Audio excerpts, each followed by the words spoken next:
"Get out! We don't serve your kind here." The words hung heavy in the courtroom, sharp as a blade slicing through the still air. The judge's voice was cold, devoid of compassion, filled instead with a quiet arrogance that settled like dust on every surface. A few in the room gasped softly, others shifted uneasily in their seats, eyes darting nervously, unwilling to meet the raw cruelty displayed openly. But the man in the defendant's chair remained still, calm, his hands folded neatly, his breathing slow and measured. The judge's gaze bore into him like a warning, her posture rigid, as if her robe was armor forged from years of unquestioned power. "This isn't your community," she continued, voice steady but sharp. "You will learn your place behind bars." She slammed her gavel, the sound echoing like a drumbeat of finality. Silence filled the room, thick and suffocating, broken only by the subtle tightening of the defendant's jaw. He looked up, eyes steady, unflinching. There was no fury, no desperation, only a quiet strength that unsettled the room. His voice, low but clear, cut through the tension like a whisper in a storm. "One day this won't be your court."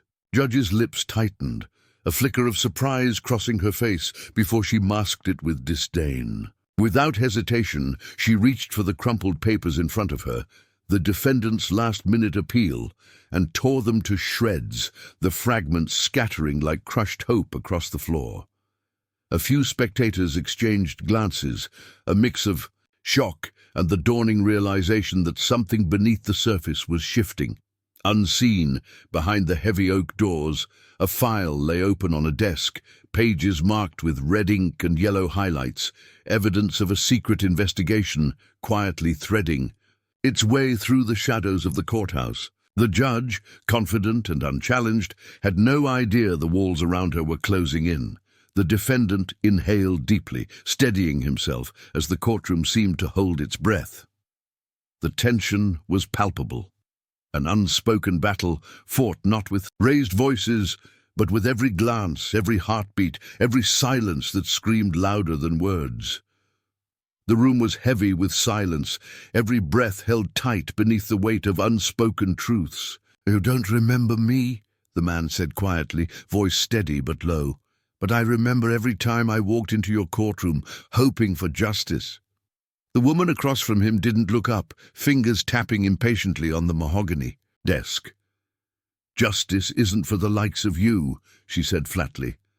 The words were sharp but familiar, an echo from years past. He swallowed hard, eyes fixed on the cracked leather chair beside her. "You dismissed my case without a second thought, said my story didn't matter." A pause. "You tore apart every chance I had to be heard." Her lips twitched, a smirk barely concealed. "Rules are rules." He shook his head slowly. "Not when they're used to protect people like you and crush people like me." A silence fell, thick and suffocating. From the corner, a soft whisper. "She's been like this for years." A reporter's voice, barely audible.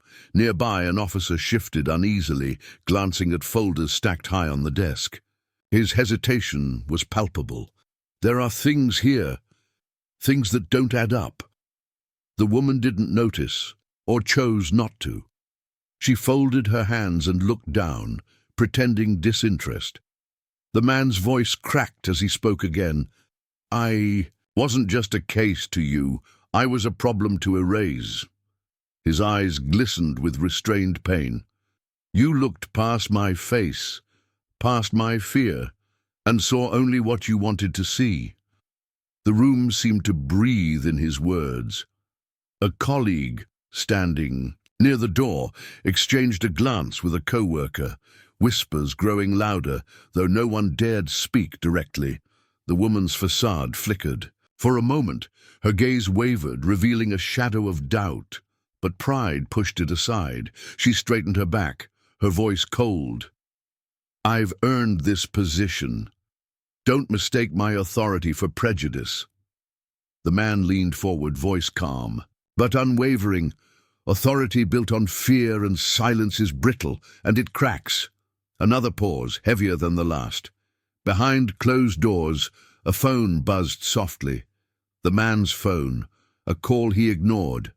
He was building something, quietly, steadily. "We have to bring this down from the inside," he murmured to himself, eyes burning with determination as the room grew colder, the walls closing in. The silence now was no longer empty. It was waiting for change. The courtroom was packed, the air thick with anticipation and barely concealed tension. The judge entered slowly, her robes heavy with the weight of years spent wielding unchallenged authority. Cameras clicked silently, officials exchanged glances, and the public sat in a hush that felt more like a held breath. The prosecutor stood, a voice steady and controlled. "Your Honor, your record speaks louder than your words. This court is stained by your bias." The words fell like a verdict before any plea was heard. The judge's expression tightened. Her voice was clipped, strained to maintain control. "I deny these allegations. They are unfounded." A slight tremor betrayed her calm as she avoided direct eye contact, hands gripping the bench as if it were a lifeline. The room shifted, a subtle but noticeable falter in her once commanding presence. The prosecutor continued without pause. "Year after year, your judgments have reflected prejudice, eroding trust in our justice system." He gestured toward a witness seated nearby. One by one, voices emerged, sharp, precise, and unwavering. A woman's tone was soft but resolute. "I was silenced, dismissed because of who I am. This court never saw me." Another voice, heavier with pain, added, "Justice here was a stranger to people like me." Their words hung in the air, penetrating the courtroom's oppressive stillness, each statement a blow that chipped away at the judge's facade. When it was his turn, the defendant stood calmly. His voice, measured and unhurried, broke the silence. "I do not seek vengeance, only truth. This courtroom should protect, not persecute." His gaze swept the room, unwavering. "We all deserve dignity, and that begins with accountability." The judge's hands trembled subtly, the room sensing the slow collapse of her confidence. Silence fell, thick and telling. Every breath seemed loaded with the weight of unspoken admissions. Inside her mind, the fortress of entitlement cracked, doubt seeped in like an unwelcome guest. For a moment, the harsh lines of power softened, revealing fear beneath. The courtroom was no longer a stage for dominance, but a theater where dignity confronted cruelty in hushed confrontation. The media's eyes magnified every detail, the flicker of hesitation, the faltering voice, the shifting glances. The judge's carefully crafted image unraveled under the harsh light of public scrutiny, leaving her legacy exposed and vulnerable.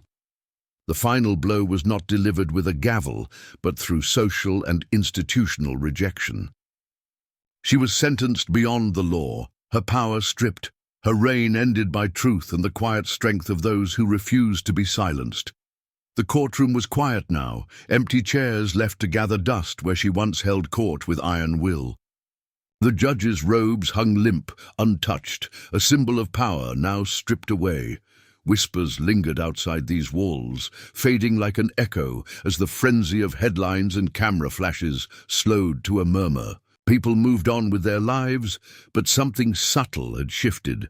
Glances exchanged in grocery lines, a nod between neighbors. These small gestures spoke volumes.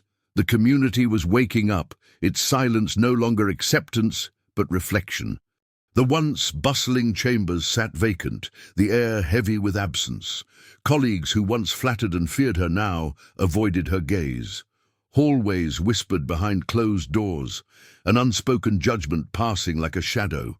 Her name, once spoken with reverence, was now met with silence or careful distance. The empire she built on fear and favoritism was crumbling piece by piece.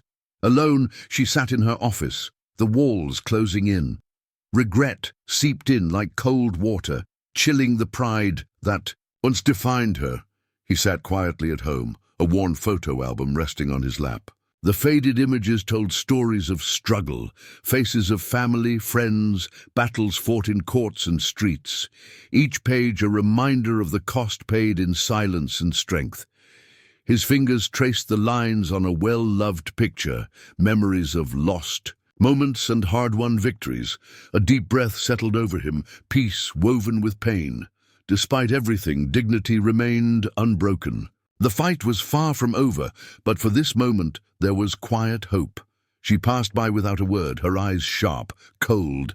The neighbor who once nodded politely now turned away, her stare a quiet accusation that cut deeper than any shouted insult. No words were exchanged, but the distance between them grew, a barrier built on exposed truths. The community's fractures were visible here, in the space between people once close, now cautious. Silence spoke of change, discomfort, and the heavy weight of reckoning.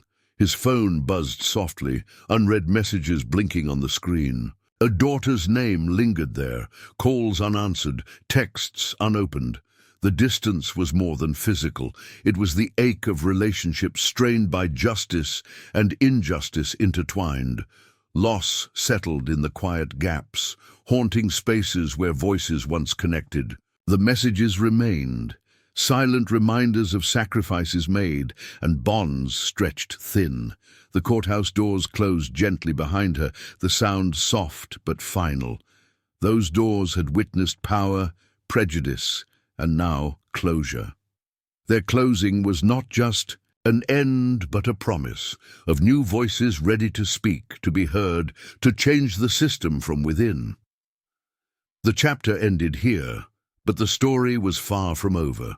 Hope was folded in that quiet moment, waiting to be unfolded. A mural blossomed on a brick wall in the neighborhood, a riot of colors and faces, fierce and proud. It told stories of resilience, of courage in the face of oppression. Each stroke was a tribute to those who dared to stand, who refused to be erased. It was a living testament, a public claim to dignity that no silence could undo. Passers-by paused, some with tears, some with quiet nods, recognizing themselves in the art, in the struggle, in the hope.